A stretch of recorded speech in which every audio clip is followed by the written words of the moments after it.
Lovely to see you. Come on in, take a seat. Okay. Thank you very much for being on time. Really appreciate it. Now, you mentioned that you are struggling with a bit of insomnia. Is that still the case? Alright, okay. Now, luckily for you, there's a very, very easy cure. Okay? Now, I want you to go home this evening. Okay? Before you do, I want you to go out and take a walk around your property. Okay?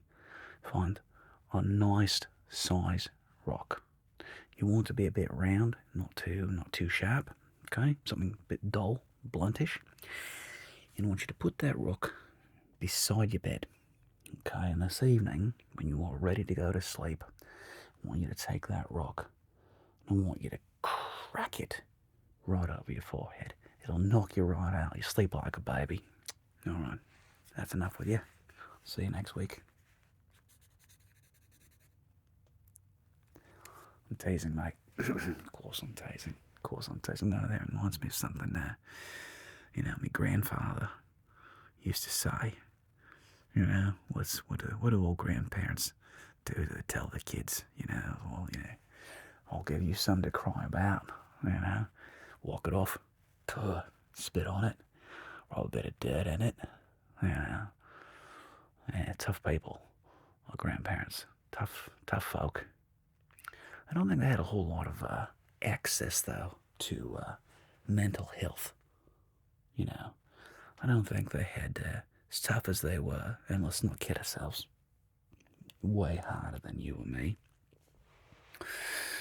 I like to think though that we would have certain benefits or advantages that they wouldn't have partaken in, and hopefully we're making the world a bit of a better place. Alright, now for real. Okay. We're not bashing ourselves in the head with any rocks anytime soon, so insomnia. Alright. Now, put your feet flat on the ground. Okay. I want you to just relax, put your arms by your side. Hands rest in your lap. Uncross your legs. Yeah, good. Okay. Face me. And I want you to sit up straight, but I don't want you to be tense. Okay? I just want you to be in a posture that allows for circulation to go around your body. Okay, we want we don't want anything to be pinched off. Okay? Good. So, as you sit here, with your feet on the ground, close your eyes just for a moment. Close your eyes and take a nice, deep breath with me.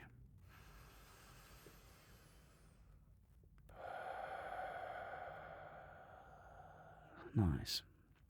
Okay. Take another nice calming breath. And when you take in this calming breath, I really want you to think about breathing in peace, relaxation. And I want you to think of exhaling negativity, anxiety, exhaling bad thoughts, fear. Okay? Breathing in the light, exhaling the dark. And let's do a couple of those breaths. In with the light, out with the dark. Go.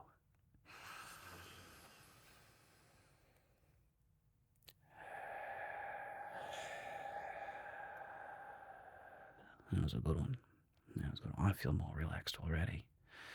And let's do another nice deep breath and breathe out the darkness. Inhale the lightness and breathe out the darkness. Go.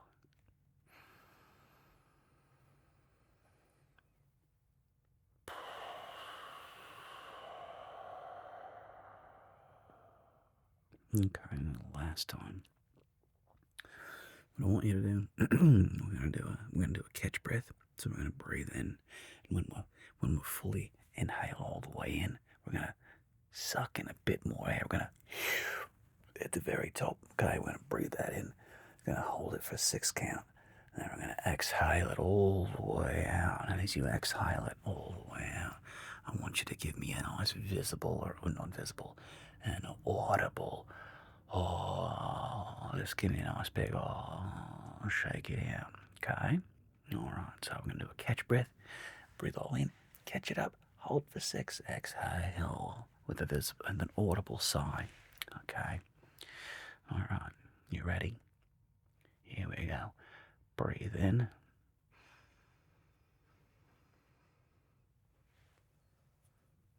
Catch breath.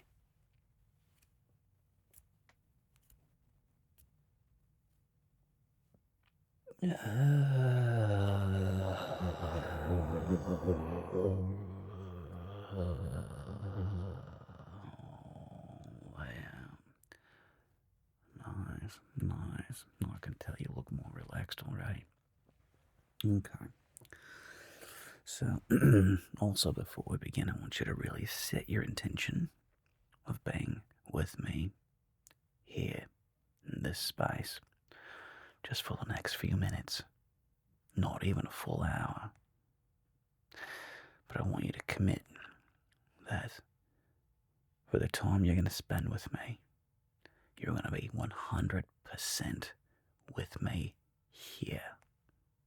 Yeah.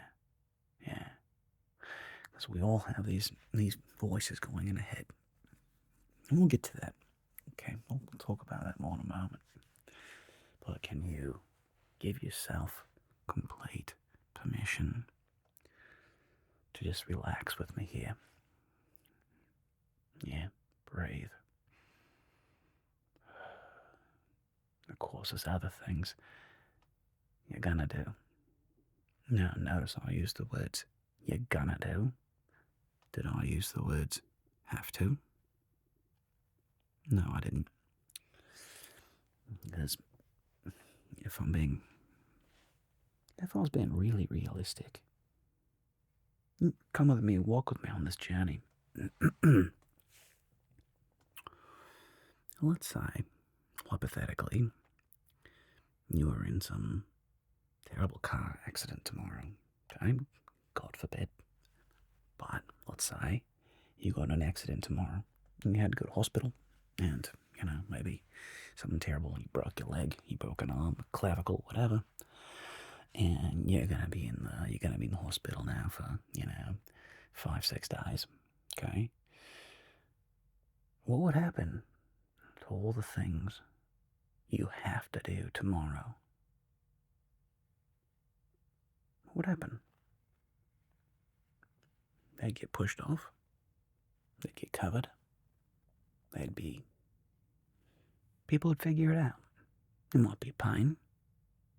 It might be a challenge to your co-workers and people around, but overall, life would go on. And I want you to take this thought experiment even one step further. Let's say, hypothetically, in this world, that you get a car crashed on your way home and you died. Let's say you died. And that was it. Okay? All the things that you think you have to do, what happens to those things? Do people starve? Is there a calamity? Is there a bomb that goes off because you weren't there? Probably not. The reality is that the world would just keep on turning. It's strange when we really realize that, yes, we matter to people. Yes, you are important to people. But at a larger level, and this gets a bit meta, but it may be valuable to put into perspective that in a horrible event, that something tragic happened to you and you are no longer with us, the world just keeps turning. Same for me. Same for my wife. Right? I would personally be massively devastated if something happened to her, of course. But the reality is, the world does just keep spinning without us. And I want you to use that as full permission to practice turning off that valve of, I have to do this, I have to do that, I have to get this done, I have to do that. And switching that valve into, I get to do that, I would like to do that, it'd be cool if that got done, but overall, you get to do the thing. Okay? It's a very important distinction in how we process the world around us. All right? And now you may be asking, all right, well, how does this relate to insomnia? Well, it depends on, of course, your type of insomnia. When I first had insomnia when I was a young lad, I had my first job. And I was just a waiter. It's not even a fancy job. But, I remember being really stressed out by it. And coming home at night and talking to my dad and Ben, telling my dad, like, I've never had this one. I wake up dreaming about my job. And he kind of smiled and laughed and was like, well, that's what happens when you get older and you start taking on responsibilities. And, he's like, I often have dreams about my work or other things. It's pretty normal. But it was definitely stressing me out. And I was just thinking about ways I messed up or whatever, ways I could have been better. I don't know. It was on my mind. And I had sleep loss because of it. And so, have you, when have you started a new job recently?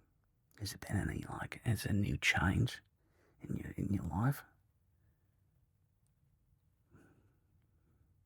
Okay. Well, it's just one possible solution scenario. The point is, though, it's important that we, the royal we, you and I, learn how to give ourselves permission to let go of the things we didn't get done. And part of that begins in language, the way we talk to ourselves, the way we speak to ourselves. I have to get this done. I have to get that done. And when we talk to ourselves in that kind of language, what you're doing is you're basically hyperbolizing. Okay, you're making something, much bigger than it is in reality. That's my point. There's very little that you and I have to do for tomorrow to be tomorrow. Okay? And yet, you and me and all of us, well, not all of us, that's hyperbole. All, everyone, everything, always, hyperbole. Many of us, a lot of the time, okay, really struggle with collapsing what we would like to happen with what we think should happen and what we think has to happen. And they're all separate things. And insomnia for me, the reason I brought up the work experience is because for me, insomnia was always around my mind racing. What I like to call a mind-projected future. Right? Living in the wreckage of the future, which causes anxiety. Right? Living in the wreckage of the past is depression. Living in the wreckage of the future is anxiety. Which is why the best thing we can do, of course, is be here and now, is to be present. Easier said than done. And I'm not a big fan of platitudes, because as fun as they are to say, they're a bit more difficult and more challenging to actually implement. So, you can't sleep, your mind's probably... Is your mind... Would you even describe your mind as racing? Maybe not. You might not even describe it as your mind racing. It might just be, got thoughts on your mind, right? So, what I want you to start doing, okay, with me here, look at me, is practicing the language of you get to. There are certain things in life that you would like to do, and there are things that you get to do. Does that make sense? But when we frame things as something that we get to do versus the hyperbole, I have to do, there's so much more freedom around the word I get to. There's so much more possibility. And instead of it being this huge burden, something that you have to do, instead of that, it's more like a game. It's something I get to do. So reframing that in our brain. So as you lay down at night, okay, this is also very relevant to insomnia, all right? How's your sleep normally? Traditionally, and be really honest, do you go to bed at the same time, roughly, every night? No. It's totally common. You're not alone. Do you ever have caffeine after, let's say, 2, 3 o'clock in the afternoon? Sometimes, okay, that could be a problem. Kombucha tea, if you have a tea that even has caffeine. For a while there, I was drinking a lot of kombucha, and I wasn't sleeping well. And there's like a whole week that went by, and I'm like, I am telling me wife, I'm like, I'm sleeping like garbage. What's the deal? I'm just having some kombucha at night. I'm not having a whiskey or a wine. I'm not having an alcohol. I'm being a good boy. What's the deal? And I look closer at the bottle, and kombucha has caffeine in it. So, unbeknownst to me, I was getting a bit hopped up on caffeine at night, and then wondering, oh boy, why can't I sleep? So, be mindful of that. Stimulants, okay? Nicotine. Do you vape? Do you smoke cigarettes? Anything like that? Well, as a former nicotine user myself, I will tell you, nicotine was a major contributor to my sleep. Not insecurity was what I'm looking for. Sleep, not deprivation. My bad sleep. Okay. The main culprit in my lack of good sleep was nicotine. Because what is nicotine? It's a stimulant. Alright?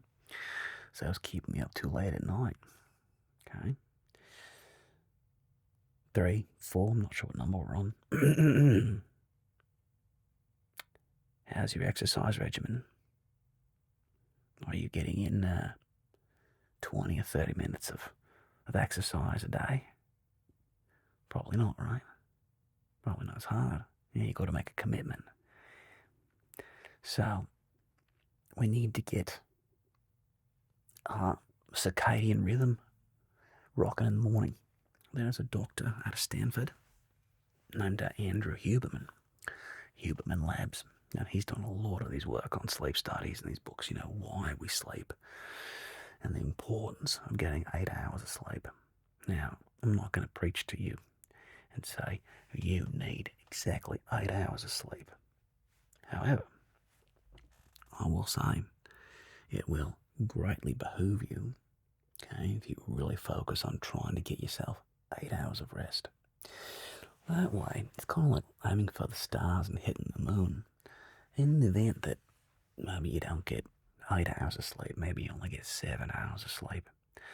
Well, let me tell you, 7 hours of sleep is a whole lot better than 6 hours.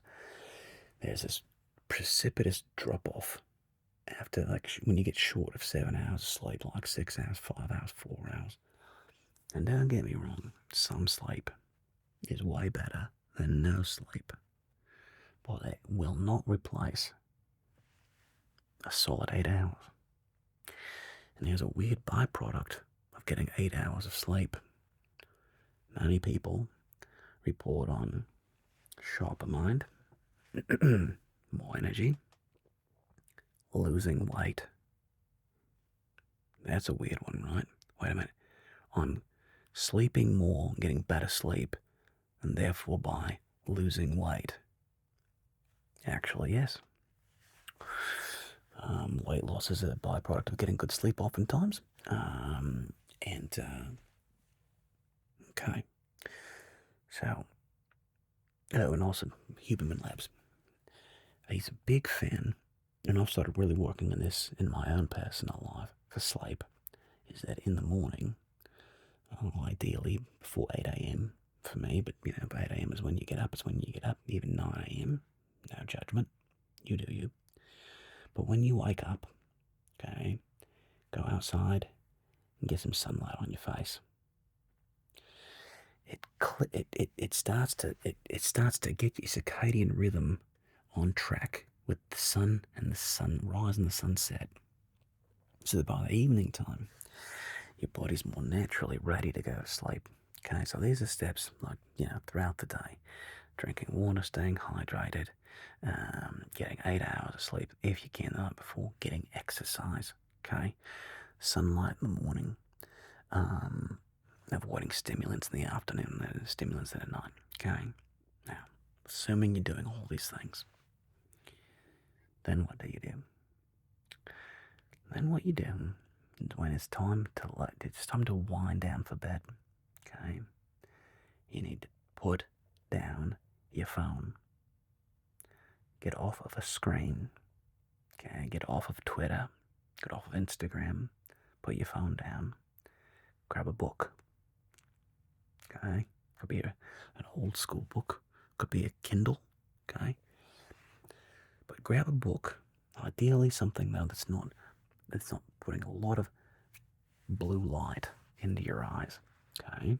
That's what these screens do. They're bombarding our eyeballs with blue light, which in turn messes with our natural circadian rhythm. So we have these devices in our pocket that are really messing with us. Now, so when it's time to wind down, like about an hour before bed, when you put your phone down, okay?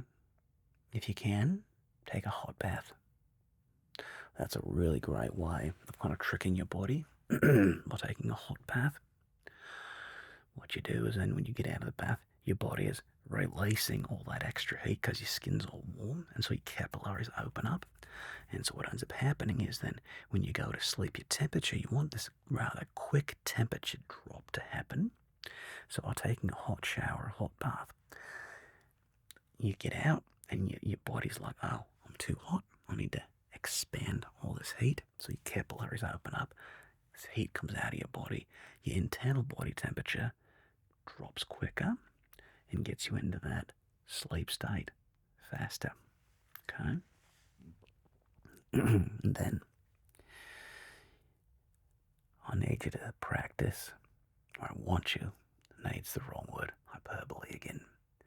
I want you to practice giving yourself permission to let go of all the stresses of the day. Okay? All the things you got done, you didn't get done, you wanted to get done, whatever the case may be. I want you to practice giving yourself permission to let go. That when it's time for you to lay there, reading a book, winding down, that you're doing exactly what you're supposed to be doing. That tomorrow's problems are tomorrow's problems. And you're not going to solve them tonight. So you get to put those in the little bucket beside you, in your little pail, your little scrub bucket. You get to put those right beside you. And if you want to look at them in the morning, you're welcome to. You have full permission to just sleep.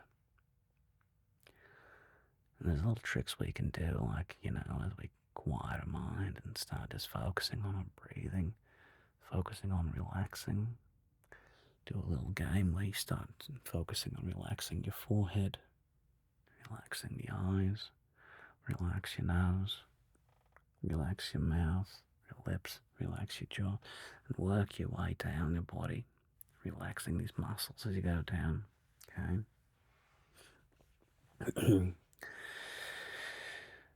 And then, once you get all the way down, breathing nice, calm breaths, focusing on the breath, and see how long you can focus on your breathing. And other thoughts, of course, are going to come into your mind. Don't fight them. Let them enter. And notice them. Observe them. And when you're ready, let them float away. Maybe wrap them up in a thought bubble, a little thought cloud. You can watch that thought cloud drift away. Okay. And if that doesn't work, well, we can always go back to the stoning theory. See what happens. Okay.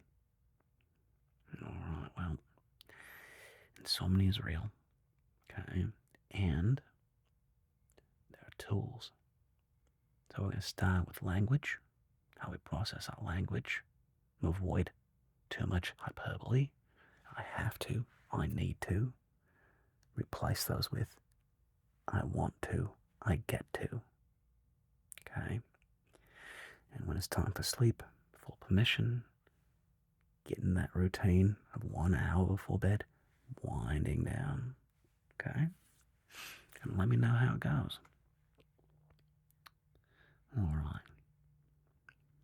Well, appreciate you being here, and I look forward to hearing how this goes for you. Okay. Well, until then, sweet dreams.